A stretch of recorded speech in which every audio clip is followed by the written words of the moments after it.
12 જ્યોતિર્લિંગ દર્શન અર્થે પગપાળા યાત્રાએ નીકળેલ અમદાવાદના દંપતીનું માંગરોળ સિંધી સમાજ દ્વારા ભવ્ય સન્માન કરાયું હતું। ભારતનું પ્રથમ એવું અમદાવાદનું સિંધી કપલ જે 12 જ્યોતિર્લિંગ દર્શન 11,000 કિલોમીટરથી વધુની પગપાળા યાત્રા માટે 7 મહિના પહેલા અમદાવાદથી નીકળેલ છે।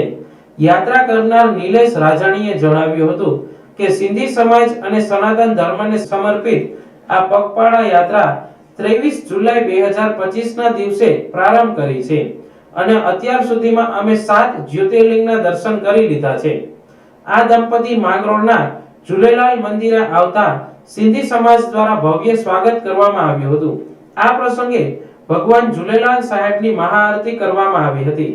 આ તકે માંગરોળ સિંધી સમાજના પ્રમુખ અશોકભાઈ કૃષ્ણાણી, ઉપપ્રમુખ દિલીપભાઈ ટીલવાણી, સિંધી સમાજના યુવા પ્રમુખ પ્રકાશભાઈ લાલવાણી, સુનિલભાઈ કોટક, નયન ભાવનાણી સહિતના અગ્રણીઓ અને સિંધી સમાજના મહિલા મંડળ દ્વારા આ દંપતીને શાલ ઓઢાડી સન્માનિત કરાયા હતા અને યાત્રાની સફળતા માટે શુભેચ્છાઓ પાઠવવામાં આવી હતી।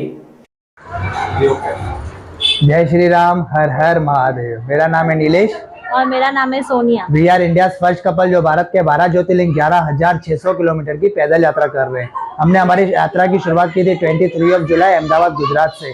अब तक हमने हमारे 7 ज्योतिर्लिंग के दर्शन कर दिए, केदारनाथ, काशी विश्वनाथ, ओमकारेश्वर, महाकालेश्वर, नागेश्वर और बैद्यनाथ और सोमनाथ जी। आज हम आ चुके हैं गुजरात के मांगरोल जिले में।